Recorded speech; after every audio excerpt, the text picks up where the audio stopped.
So guys, over the past few days, probably the past month, my inbox has been full of questions about what is the best knife under $100. Everybody's getting Christmas presents. I get it.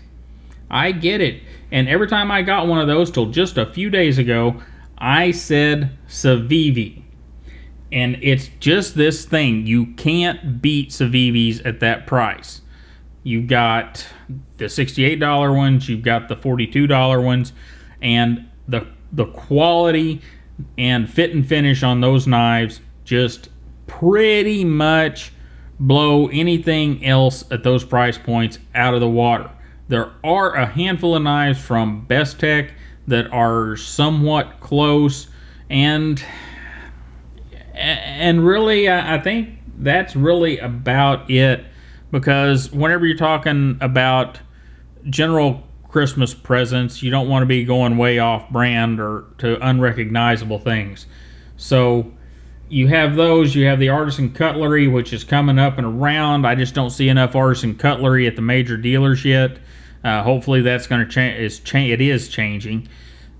So it's been Civivi. However, I got this surprise in my mailbox. I hate it whenever I do this. I order and pay for things like months and months and months and months in advance, and then all of a sudden, poof, they show up, and I didn't know they were on their way. If I had paid attention to my email, I probably would have known, but the email I do the commerce through, I don't pay as much attention to it as I should. So that knife is that one that's not a Civivi down there. It is the Kershaw Bare Knuckles. Started to say brass knuckles. And we had it out there with the Civivis. We're going to get it out there with its brothers and sisters. There is a copper matrix and the 0770. So, the 0770, 0770. I've had a couple of these. Love the knives. I've never actually had a good one. This one has a strip backspacer, and it has never centered properly. I should probably send it to ZT, but the knife in general works, so I'm not terrible mad about it. But it is... Anyhow, both models I've had of the 0770 have pretty much been the same thing. The other one didn't have a strip backspacer, but it would never center properly. And I was all the time doing stuff, having to do stuff to get it to fire properly. So, I loved the knife and I hated the knife. I carried it a lot, used it a lot, especially the one I had before this one.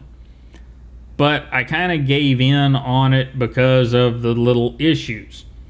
And I always hated that. I always thought that if I ever became a knife maker that I would design out something like this, which, well, you can't do that because then you're copying ZT, and we know how ZT is with people that copy them. So, maybe I can use something with a similar blade, though. I could definitely see myself designing something like that. But it's also ergonomics, and that's one of the things the ZT the whole 777 series just hit out of the park. And then we had the regular Natrix, the one that caused all the stuff last year. All the kerfluffle with Scumberline and, you guys know, lawsuits, all the craziness. And I'm going to be honest with you guys, there's a reason that knife's not out here on the table, and that's because I would in no way ever suggest you buy that knife.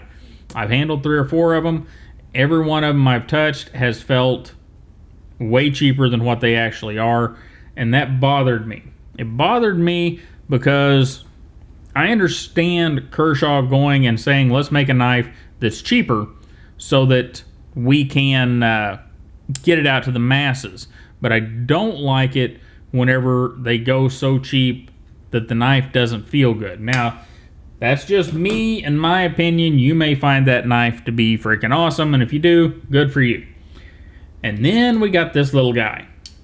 Now, it has had its own set of problems, but mine, for whatever reason, only has one problem. It is centered up pretty good. The only problem mine has, and it's not really a problem, it just feels like it locks up a little late, even though it isn't as late as it actually looks whenever you look down on it. But it feels weird in the hand because of that. And that's okay, though, because I don't have any of the other problems except for crappy screws. And I know somebody the other day was like, oh my god, that guy talks constantly about friggin' screws. I do. Why? Because they are the piece of equipment that holds your damn knife together. You got crappy screws, you got a crappy knife. Not kidding. Fasteners are what keeps things together. They have shut down military vessels, they have shut down civilian vessels of various types because somebody put the wrong screw somewhere. Seriously, I've been involved in that crap. Race cars used to have all kinds of problems because of fasteners. There's fastener science, and if you get the right fastener, you don't have problems. So, my advice to these knife companies, get the right damn fastener. And then I can stop talking about them. Anyhow, the little copper Natrix, a bit expensive for what you're getting. The copper isn't that big a deal to me. I know it is to some other people. But it is, or was, the best built of the less expensive Natrix models, or 777 models, until now. This little guy here, we can set him aside, because there's no reason to mess with him, especially since we can't make him left-handed, because the bare knuckles has arrived. Now, let's get a look at this guy. And yeah, I know, I made you listen to all kinds of crazy crap inside this static video before we got to the goods. Sorry. Well, no, I'm not, or I wouldn't have done it. Or yeah, something like that. Anyhow, so we got tip up, left and right hand carry. We've got nice aluminum. It's got a hard anodizing of some sort. We have what looks to be an aluminum backspacer. Haven't had it apart yet because I haven't had to. And that aluminum backspacer, or what appears to be aluminum, is very nice. Has kind of a floating appearance. Like that a lot. I'm not a huge fan of this clip. I really wish they would go back to this one. I know it's not as pretty, but it works better. This one, though, isn't bad unless you're wearing really thick pants. Really thick pants, it's bad, and it's kind of pokey. Though it does not really poke my hand, so, you know, your mileage will vary there. But very nicely done. We have that sub-frame lock is what they call it.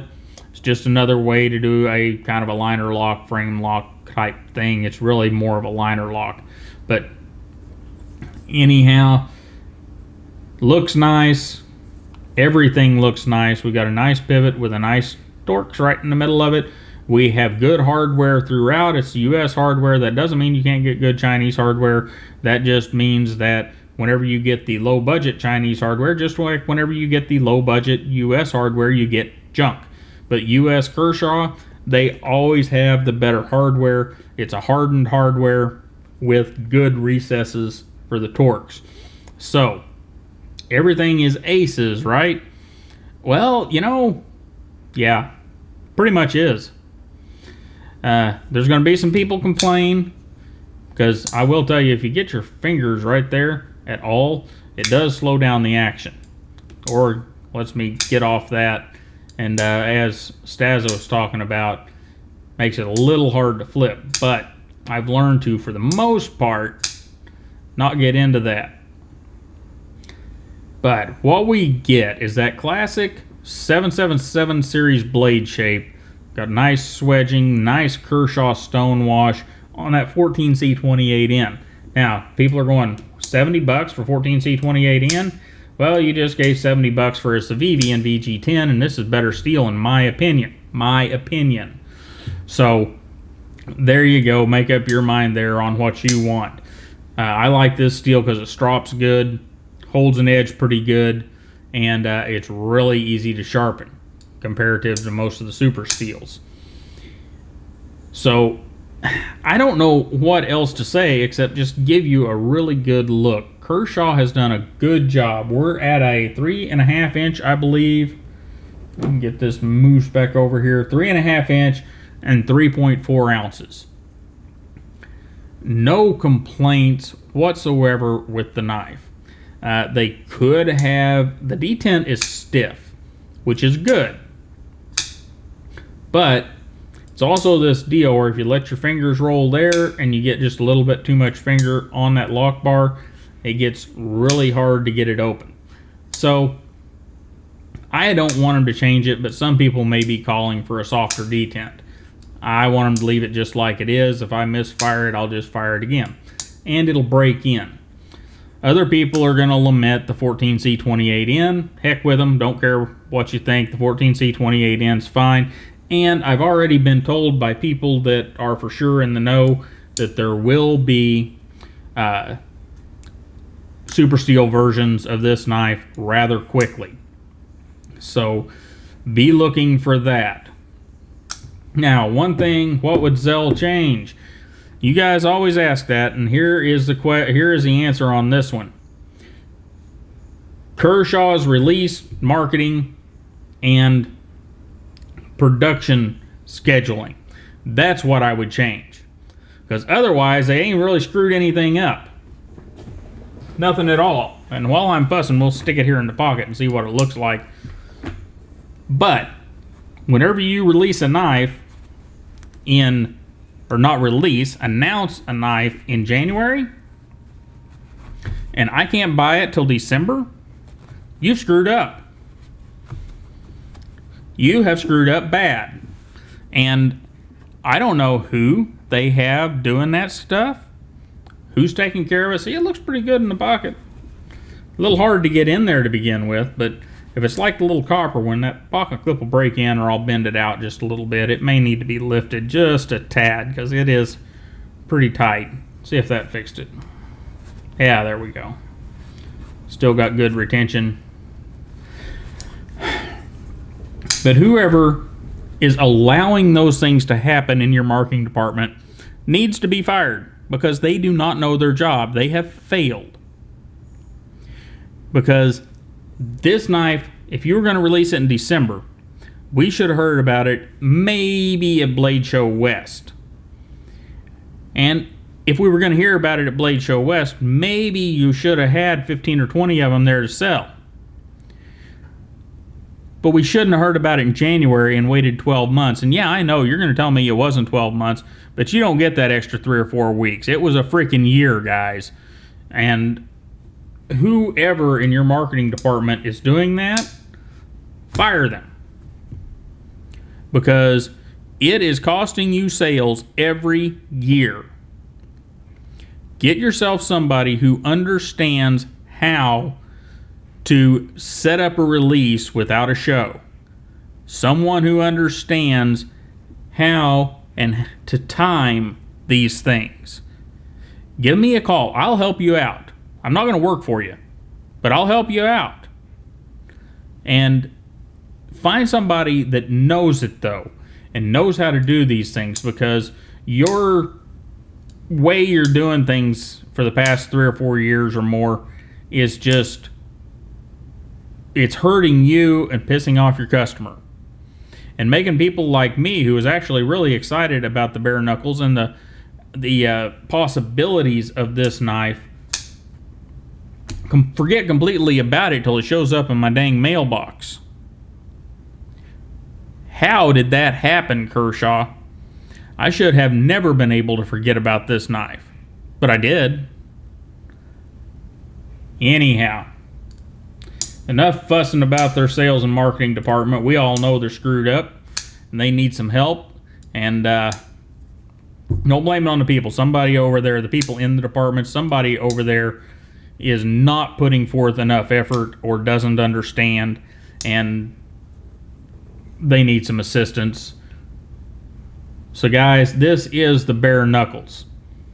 It should be a bigger deal than it is. The marketing should have been better than it was, because this is the knife that if I were giving out best knife under $100 this year, yeah, this is the guy.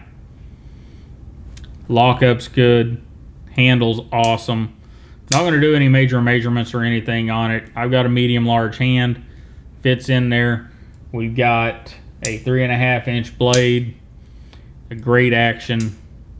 well-centered, great ergonomics. Some of you are going to get the tip of that, but great for me. And I'm looking forward to the sprint runs.